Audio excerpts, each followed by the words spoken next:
Hi, this is Mark Arnold with yet another episode of Fun Ideas Podcast. And today I have with me a person who has come up with a project called D Storm Journals, and he's going to tell us a little bit more about it. His name is Aaron. Here he is. How are you? Pretty solid. How you doing today there, Mark? I'm doing good. I had a long day at work, but this is when I do my podcast, so I gotta be enthusiastic here. So here we go. So little bit background here. I was at the recent NerdCom in Dallas, Oregon, not Dallas, Texas, but Dallas, Oregon, and a person, probably one of your friends or something, or coworkers or something, or colleagues, handed out little business cards to all the attendees. I was one of them promoting my books and everything like that. And I said, okay, I will respond. And here you are to talk about your project called D Storm Journals. So take it away and let us know a little bit about it, and then, or a little bit about you as well and how you got interested in writing this subject. And, this is a pretty thorough Bible that I had printed out, and it's like, wow, lots of effort. It's probably taken you a while. But anyway, go ahead and explain your story.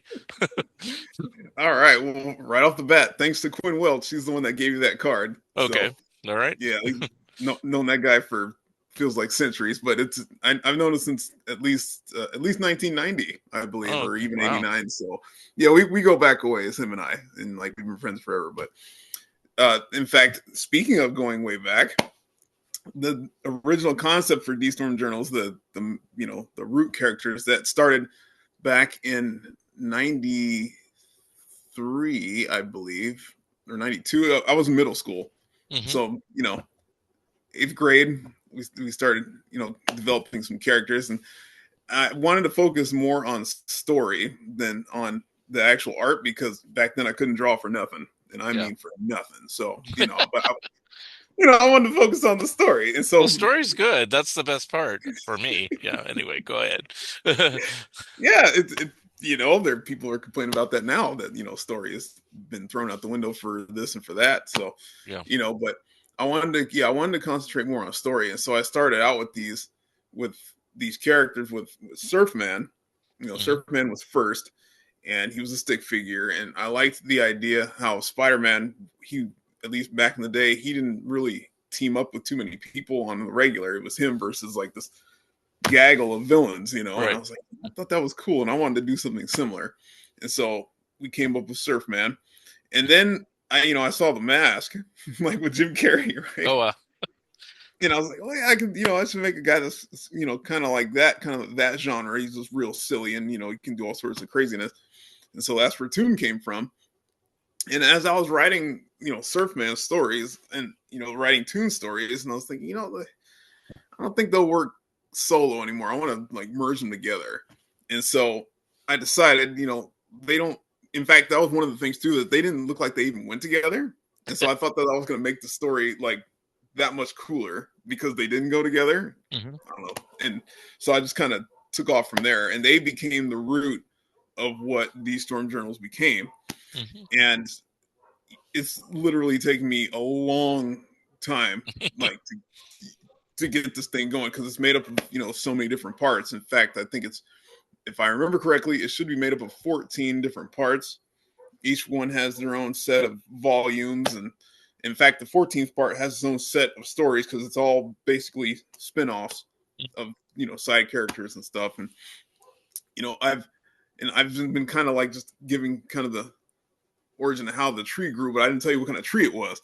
So what these storm journals is about, actually, the very, very generalized synopsis is there's a group of interdimensional scientists that took the leftover power of God from when he created our universe, and they made a bargain with him, and he said they could use it, and they use it to create their own dimensions. And what the journals are is they're documenting their creations, like what the creations are doing, and watching them grow and watching them do all sorts of stuff. And that's where the majority of the cast comes from. They're the creations of these scientists, and they're watching them. Just it's kind of like how scientists do. They just watch animals in the world. Oh, look, Right. he's swimming or he's crawling and this and that. but what they discover as they keep documenting is that these guys that they decided to hone in on are actually like pivotal to the dimensions that they've created. And Hmm. so it's kind of like you get to see that in amidst all these different stories. Wow. Now, what I did notice, just looking at your outline and everything, it's kind of, it says it's split up into seven different parts and kind of like different grades of school, as it were. Wh I guess, are you like George Lucas in that way, where you have this grandiose plan of, it's all part of a big giant story and it's all connected and everything like that? Well, with TNT at least, Mhm. that's the one that's split up into school sections. Okay, is that a different thing than D-Storm? Because I was a little confused there. So if I'm saying something out of sorts, explain everything for me. I'm sorry. don't be. It's fine. The thing Okay. is, it's huge, and yes, it is easy to get lost. So Yeah. Yeah. I'll break it down as many times as you need it. Okay. But with TNT, it's a part of D Storm Journals. Got it. You can consider D Storm Journals like we'll say DC. Okay. Like DC Comics has like Batman, Superman, Wonder Woman, all that stuff, right? And Hmm. but it's all DC. Well, D Storm Journals is this, you can say it's like DC, and Hmm. like TNT is one section of it, and it's just kind of like it's D Storm Journals is like the world itself, I Okay. guess you could say, and then like there's different parts of it, and TNT is the very first one because they're the characters I started with in middle school, Okay. Hmm. and since then I've just added more and more, and the world just kind of got Okay. So, much bigger. so you worked on this, you said since the 90s. So is that constant? So you're always just writing things and adding things and, over the years, or did you take a break from it, or what was your ultimate goal, I guess? You know, I just kept on writing, and like what actually okay so basically what happened is I was like, what, I want to build a mansion, Hmm. right? And so what I did is I just built the foundations, and then since then I've just been, and I have the actual blueprint. I created the blueprint of how I wanted everything to Hmm. be, and now I'm just kind of filling in everything as I go up, Okay. and that's where all the additions come in. Right. Well, like I said, when I looked at this, and then maybe that's why the confusion, just as a rookie or whatever coming into this, that's very thorough, description of everything. So it looks like it has taken some time, and you probably have modified things over the years and changed things and made things better and to suit the narrative and everything like that. But it's like, wow, this is like. Yeah, I don't. Yeah, I tend to not write fiction, but I mean, but I have written some comic books, but I don't write, you know, universes. So it's like odd for me, It's like, wow, this is really great. It's like a whole bunch of characters all fleshed out and everything like that. And um, so ultimately, is it? I didn't quite get this. Is it a graphic novel, or is it like a regular novel, or is it going to be both? There's so far there's both. Okay. Okay. The majority will be like what I call them neo-graphic novels, Hmm. because like I don't think they had a term for what it was I was trying to do, because when it's kind of nutty, right? So Hmm. when I published through Amazon, some of my graphic novels, they sent me a letter back saying that, oh, this doesn't qualify as a graphic novel, you need to change it as something else. And I was like, well, there's comic panels in it, and I Yeah. mean there is a lot of exposition, right? And there's Just like just not paragraphs. enough for their taste.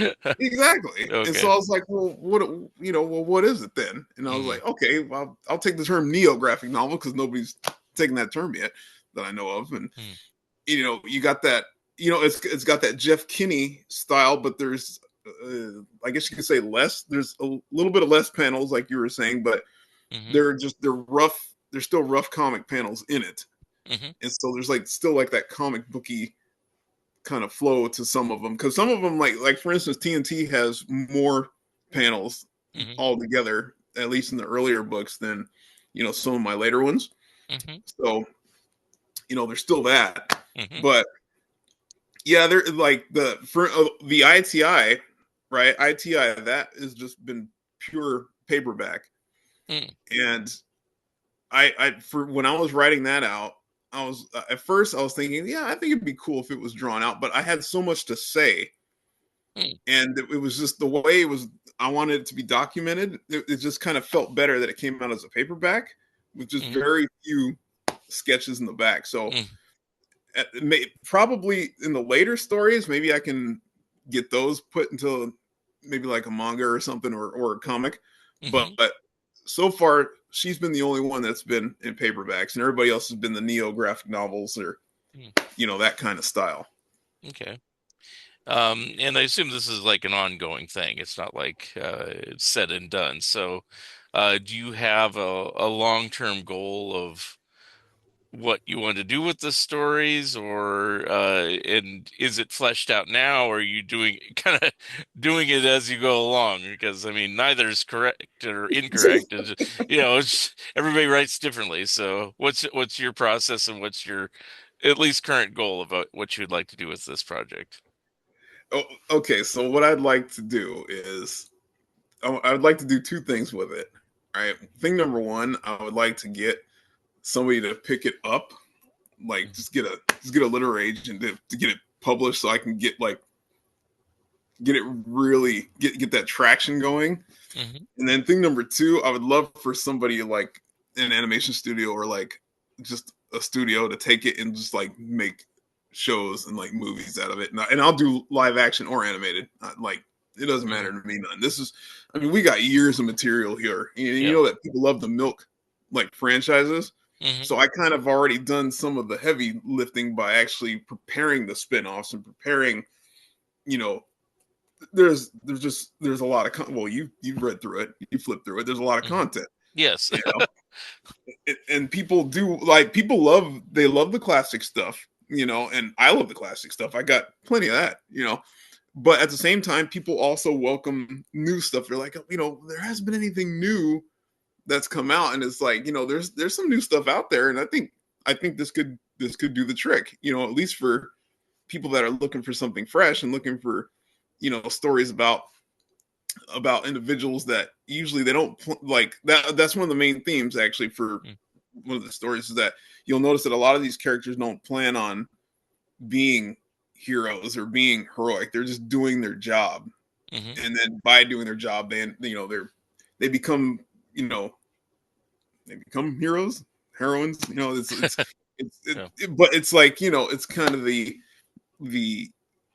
the everyday hero kind of thing. But these guys are, of course, they're a little more fantastic than that, because they can, they Right. got powers and stuff. So But it has a kind of a twinge of like what Marvel was trying to accomplish, that they have hang-ups and personalities and other things, not just I'm a superhero and that's all I do and I don't have anything other than this one-dimensional character. Yeah, is that what yeah. they're trying to accomplish? That type of thing. Okay, got it. Um, let's see. Is there, so what is available now? Like if somebody wanted to read your work, I mean, you just said you wanted to get an agent or something like that, but you also said that there's something available on Amazon. So what, if somebody wanted to look and see what you've already done, even in the form that it's in, what do you have available that people can go online and either read or purchase? So let's see. We have ITI Volume 1 and 2, or Section 1 and 2, Hmm. either one. So there's two paperbacks. Then we have TNT Freshman Year Orientation, first semester, second semester, sophomore.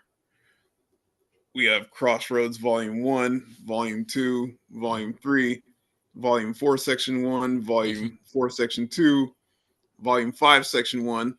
The art of these storm journals, which is that kind of like it's an art book, but it talks about the origins of the series and the origins of the stuff that I've already released, and like where the series is going.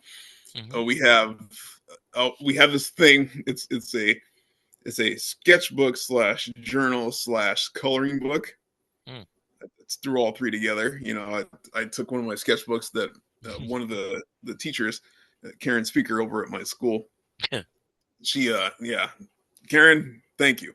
Mhm. So I filled up the sketchbook and I was like, I should just sell this thing, but I wanted to do something a little different. And I was thinking, well, Mhm. what I do? It's like, well, journaling is a good thing, and people do like to color, Mhm. And I was like, or maybe they just don't want to look at the sketchbook. And I was like, well, why separate them? Just throw all three together. Right. But so anyway, so I have that whole entire collection so far that's been released, and the stuff that I'm releasing right now. I'm glad you brought that up because, like you said, it's easy to get lost because of how big this is. Mhm. The things that I'm releasing right now, I want to consider all that stuff as necessary reading, Mhm. like for new readers. Like this is the point for them to start at, because once TNT and Crossroads are completely released, then everything's going to go chronologically, and like they're going to be mentioning terms and stuff that if you didn't read any of TNT or Crossroads, you're not going to know, or ITI either. You're not going to know what it is that these characters are talking about. And then in the exposition, I make reference to other portions, like it'll say, Right. see, entry number 2 for, Mhm. so this is all necessary reading that's coming out, and it's not the fastest, which is another reason I would love to have a literary agent Yeah. or have an agent so we can get somebody to full steam this, because Right. like, when man, the struggle. You got a full-time job and you got Yeah. something that you love to do after that, Yeah. so Yeah. it takes a while. So, but how long have you released books? I mean, how was this over the last year, or few years, or very recently? I mean, and what pace do you release new chapters or new books? Let's see. I've been okay, officially, I've been releasing books since 2017. Okay, that's fine. Unofficially, Eh, I drew a couple comics my eh, senior year mhm, of high school. I mhm, had finished those, and I kept one of them. I kept two of them. Lost one of them. mhm, The prologue to the entire series of D Storm Journals, I wrote that in college, mm. and I won a writing award there in college Well, for I'm that. talking more about publishing it, at least on your terms right now. Yeah, because Oh, if somebody, you said this is a good jumping off point, so it's like if somebody started reading it now, could they get everything now? And then when would they anticipate a new book or new, you know, chapter from you? At this point. usually I try to release one or two things a year, Okay. All right. because it takes a while. Which, when you're initially starting something out like this, Yeah. you hope slash think that most likely someone else can like pick up some of that slack that Hmm. that you're gonna have when you're doing it. But then, once you get involved in it, and you see this, like, oh, it might take a little bit of time. Yeah. And that's when Well, it's done. I'm just asking so we don't give unrealistic expectations. It's like if you're really fast and or really slow, or kind of medium or whatever, so if somebody gets all the current books and says, "All right, I'm ready for the next one." Oh yeah, I published a new book every 5 years or something. Oh, well, there's no momentum there, so I'm just curious at your pace, so so people can hopefully stay interested and stay with you during the whole journey, and also while you get an agent and everything else. So because I'm sure in a certain respect, once you get an agent, it'll kind of start everything all over again, because now you're with whatever publisher or animation studio or whatever you line up with. So and they'll probably want to make changes and everything else. It's typical stuff, uh Yeah. you know but The anyway. one thing I do want to do in that regard too is, no matter what the contract is, I want to make sure that I have control over what's canon. Mhm. To me, that's huge. That's like one of the biggest things Yeah. ever. Like, because if they're like, oh yeah, we'll give you like, 5 million bucks, right? I Right. would rather lease it to them for 3 million or for 2 million, just so I can have that canonical control. Right. That because makes we, sense. Yeah. Yeah. you know Yeah. what I mean? Because like there's Yeah. some people that their creations are like just all over the place doing all sorts of stuff, and it's like, you know, when that guy sat down and made this, he did not want them to be doing A, B, and C. You Yeah. know what I'm talking Yeah. about? And it's like, Yeah. and I want to be able to have like to let when people read what my characters are doing and what they've done, I want people to know he made this. Yeah.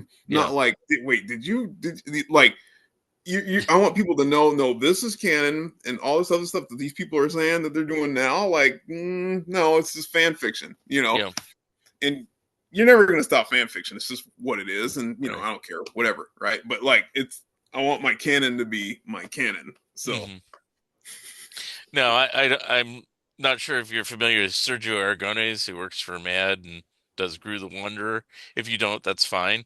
But I talked to him. He owns Grew outright, and he doesn't let anybody else touch it except for a couple other people that work with him.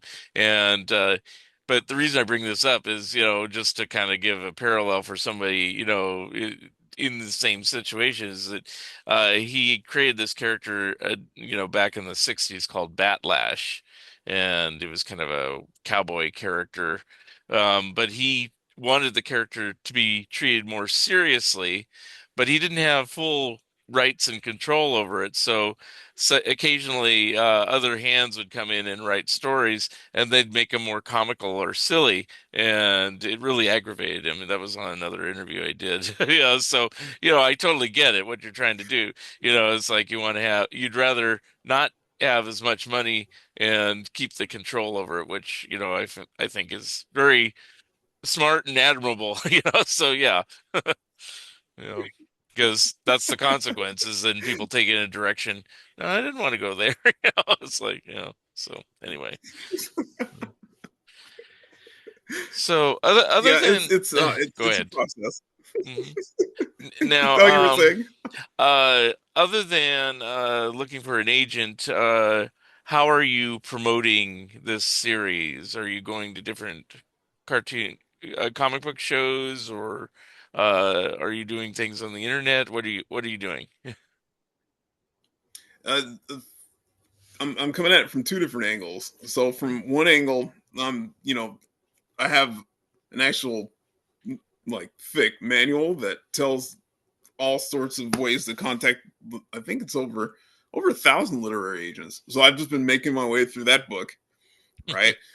Through on Instagram, like Yeah. there's these indie publishers and these indie comic creators and stuff. I've been hitting those guys up. Mhm. I wrote a few scripts.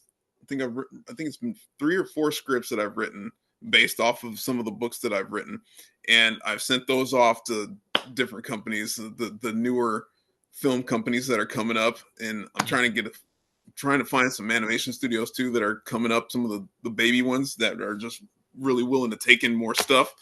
So Yeah. I've been kind of throwing my stuff to all these people all at once, in different spots like that. I've gone to a couple of cons Mhm. already, and I've made some mention of some of the different booths and stuff. And I met so far the one of the people that I met, she did the voice of Dorothy on the anime Big O, and Mhm. she also did the voice of Millie on Trigun, like the original Trigun. Mhm. And so I met her, and I thought that was cool. And I Mhm. told her, hey, I create stuff, and hey, if you got any pull, just let me know, kind Mhm. of thing. So Right. like, Couldn't hurt. Yeah. we'll Yeah. see. Yeah. Yeah. But Yeah. So so so yeah, it's been unleashing it that way. okay. Now, where are you based here in Oregon? Where do you reside? No, I'm California, Oh, you're in South Coast California. actually. Okay. So what led your friend up to Oregon for that one weekend show? Well, I'm from California too, but not currently. I'm up in Springfield. But what led her up here? Is she trying to hit all the different shows that are coming along? Well, he lives there. He lives up in Oh, he Oregon. lives up here. Okay. All right. So So it's like, do you just send him stuff yeah, he and say, lives "Here, there. go out and talk to different people and stuff like that?" Because I mean, we are having another comic show this weekend. This show, our podcast here is not going to be up that fast, but in the middle of April, called the Mid Valley Comic Con. So, is he going to be there doing the same thing, handing out cards and stuff like that? Probably. I gotta ask him. Okay. I Well, gotta ask him okay. because the original plan was for me to be there, Yeah. but then I wasn't able to make it, and I was like, well, Oh, maybe okay. So since that he's makes still sense. So going, you're gonna maybe he have can a trust me. table. You're gonna have the table at the. I didn't know that they reached out so far and getting people from California. I just thought, oh, this is just an Oregon only little thing. The NerdCon. I didn't realize that they're trying to expand it. Oh So no, I was just yeah. gonna walk up in there. Oh, okay. All right. Cool. Yeah, I was I gonna don't. have at most a sandwich board or something. Like, Cool. yeah, I didn't have a table ready, but I was Oh, gonna have okay. myself, Okay. and just do it the old-fashioned way. Right. Okay. Well, I mean, just to say it again, yeah, the Mid Valley Con's in Salem, and it's this weekend. So, it's on Facebook and around and on the internet, so you could probably get contact information. If your friend is available to show up, you can meet and greet a lot of people up here again. So there we go. But That'd be as cool. so, um, are you if this gets established, would this still be the sole uh projects you would want to work on, or would you want to have the ability to expand into other areas, other projects, or any other ideas, or it's too early to tell?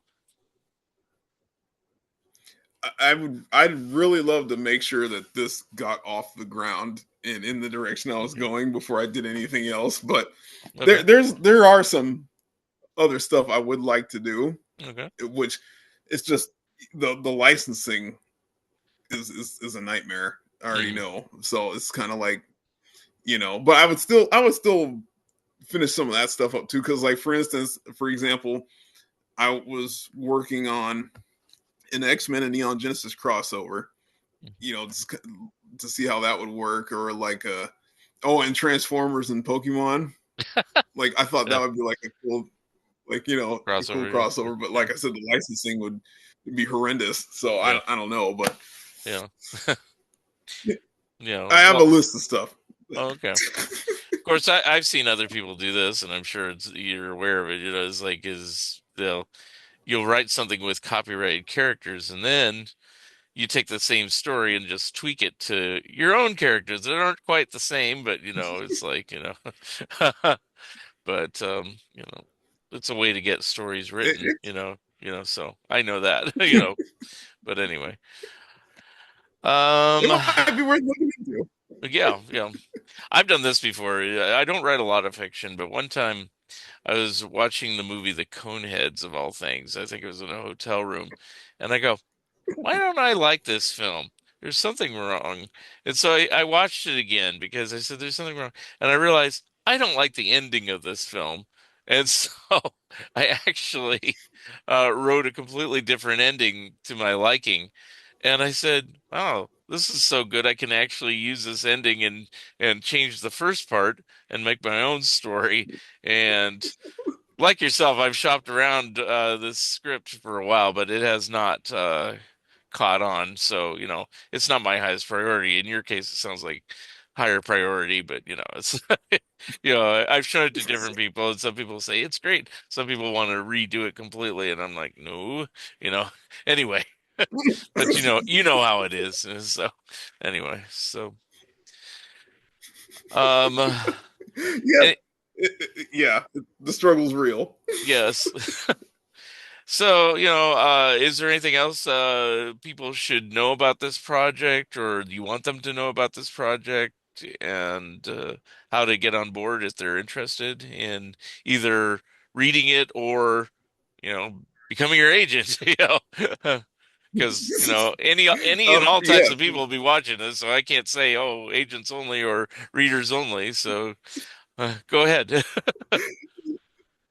Well, just to get it out there before I forget, my Instagram is at @dstormjournalist for starters, and Okay. that's kind of like I like to consider it like a digital album of like my sketches and the art. Almost all of it is dedicated to the series. So Hmm. if you want to see what these characters look like, that I'm talking about, even the ones that haven't been released yet, they're books. Like I've put sketches of those guys on there all the time. My email is dstormjournalist@gmail.com, and that's a great way to get a hold of me. If you are an agent, if you know an agent, if you're a person involved with animation, if you're a person involved with film, if you know somebody that's involved with either one, or you're just a dude with money and like, hey, I want to invest in something like this, at least I get a like hold that of it, one. I'm right here. Right. I Okay. have a business line, and I can throw my business line out there because it's a business line. Okay. It's 805-395-6655, Okay. and you can leave a text or you can give me a call and leave a voicemail, and I'll get a hold of you. But this series, I'm going to be working with it for a while. Hmm. I've tallied it up. There's over 50 books that are in store, and we already released. Let's see, how many did I say? We've already released more than 10. Hmm. And there's a lot of side stories, and there's a lot of material for me to get out there. So while I'm still without an agent, Hmm. come and get it. My stuff's copyrighted, and I'm ready to share it with anybody that's looking for new IP, that wants to take it somewhere. All right. So in the meantime, I'm still going to keep self-publishing. All right. Amazon puts me up that much. So Well, sounds good. All right. Well, I don't have any other questions. It sounds like it's a worthy project to at least check out, and this is Aaron, and he has D Storm Journals. Check it out and all of the different locations he just said. Give him a call if you have any leads, or if you are one of those people that has extra money, or is an agent, or someone who can help this person out, and then we could see, movies, TV shows, animation, whatever, of D Storm Journals. So, oh yeah, Mark. You know yeah. what else too, right? Mhm. So every time I'm on a podcast or people help me out, like like my boy Quinn and stuff, Mhm. I put them in my list of acknowledgments too, because some of the people I've been sending letters and stuff to, they want to know, what have you done, what you've been on, and all that other stuff. Okay. So now you're getting added on. All So right. Great. Okay, well, let me know. This will probably not go up until we do monthly shows. So this one will go up in May, sometime, probably mid-May. And but once it's up, I will give you the audio link and the video link, and you can promote it any way shape, form you can. So there you go. score. All Thank right. you. Well, I hope this helps you promote everything a little bit more.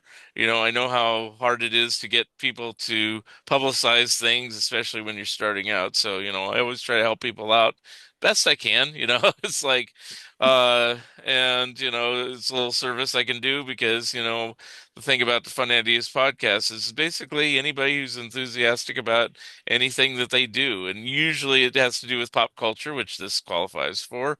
And I'm happy to have you on the show. So thank you very Thank much, you. Aaron. And that kind of wraps up another episode of Fun Ideas Podcast. And this is your host, Mark Arnold. We'll see you next time. Adios.